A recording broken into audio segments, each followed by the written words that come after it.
약혼 해제 시 예물, 혼수 등의 반환은?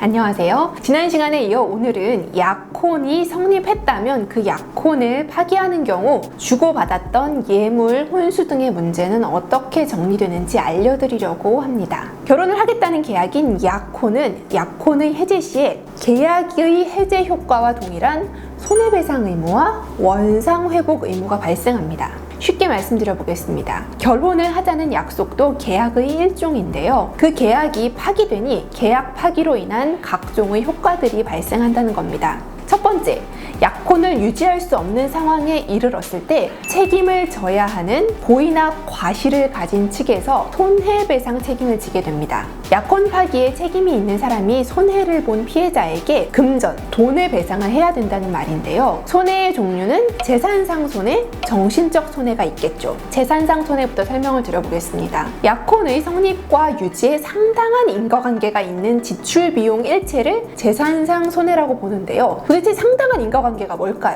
대표적으로 포함되는 걸 알려드리겠습니다. 상견례 비용, 주례자 섭외 비용, 드레스 메이크업, 웨딩 촬영 계약금, 웨딩홀 등의 예약금 및 위약금, 웨딩 컨설팅 계약금, 중도금 등이 당연히 포함될 수 있는 비용입니다. 그렇다면 반대로 포함되지 않는 건 뭐가 있었을까요? 신부 마사지 비용, 신부 아버지의 가발 비용, 함값, 하객용 감사 편지 구입비, 부동산 중개 수수료 같은 것들은 판례에서 당연히 발생될 수 있는 결혼 비용이 아니라고 보아서 특수한 비용들은 불포함된다고 본 사례들이 있었습니다. 가장 궁금해하시는 이불, 가전, 가구, 혼수는 어떻게 될까요? 이를 장만한 사람의 소유에 속합니다. 산 사람의 소유라는 건데요. 산 사람이 아닌 상대방이 점유하고 있는 경우에는 구입한 사람이 상대방에게 소유권에 기해서 반환, 돌려주세요 라고 말을 하거나, 그렇지만은 물건 대신 구입 비용을 돈으로 주세요 라고 손해배상 청구를 할 수는 없다는 것이 판례의 기본 태도입니다. 원상회복은 뒤에서 조금 더 자세히 설명을 드리도록 하겠습니다. 두 번째, 재산상 손해가 아닌 정신적 손해배상이 극심한데요. 소위 위자료라고 말하는 금원을 약혼 해제에 과실이 있는 사람은 그 상대방에게 지급을 해야 합니다. 그 액수가 크지는 않지만 적게는 500만 원 정도에서 많게는 3, 4천만 원 정도에 이르기도 하는데요. 두 번째, 약혼이 해제된 경우 약혼의 증표 내지 수단으로서 상대방에게 교부한 금품 또는 상대방이 점유하고 있는 자기 소유의 물건들의 반환을 원상회복으로 구할 수 있는 법률 효과가 발생한다고 아까 말씀드렸습니다. 예를 들면 결혼할 때 주고받았던 결혼반지, 목걸이, 가방, 밍크코트, 시계 같은 물건들을 돌려받을 수 있다는 건데요. 약혼 예물과 혼수품, 집 마련 비용 같은 것들을 나눠서 구체적으로 설명드려 보겠습니다.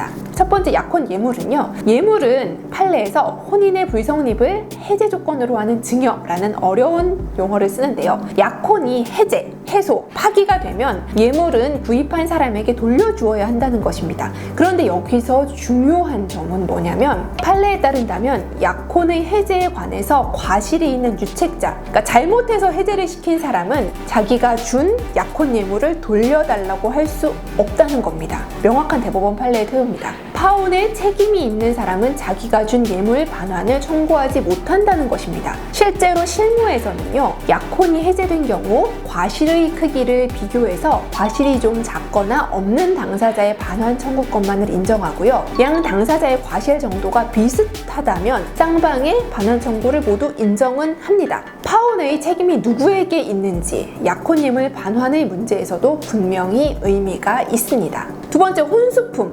약혼 당사자 일방이 혼수품을 마련했다면 소유권은 마련한 사람, 돈 주고 그걸 사온 사람한테 있는데요. 상대방은 이를 가지고 있다면 마련한 사람이 내 거니까 돌려줘 라고 소유권에 기한 반환을 구하거나 원상회복으로 그 반환을 구할 수가 있습니다. 즉, 가전 가구를 구입해 두었는데 결혼식 진행이 안 된 약혼 당사자들은 상대방이 갖고 있을 때 그걸 돌려받을 수 있다는 것입니다. 그리고 세 번째, 동거주택, 그러니까 집 마련 비용을 위해서 요즘 여자들이 많이 교부를 하죠. 요즘은 혼수 예물을 간소화하고 집 마련 비용을 같이 부담하는 예비 부부들이 많으신데요. 결혼 생활을 위해서 마련한 집을 구입할 자금의 일부를 상대방에게 입금하는 경우 그 이후 약혼이 해제가 되면 그 돈을 원상회복으로 특별한 사정이 없는 한 전액 반환해 주어야 한다고 보는 것이 판례의 태도입니다. 힘들게 결혼을 준비하고 많은 돈과 에너지를 들여서 일륜지 대사를 진행하는데 여러 가지 이유로 절차 진행이 중단됩니다. 내가 결혼 준비를 위해 지불한 비용과 시간, 에너지를 보상받을 수 있는지 문제는 정확히 알고 대응하시기 바랍니다. 정확한 정보가 승소의 지름길입니다.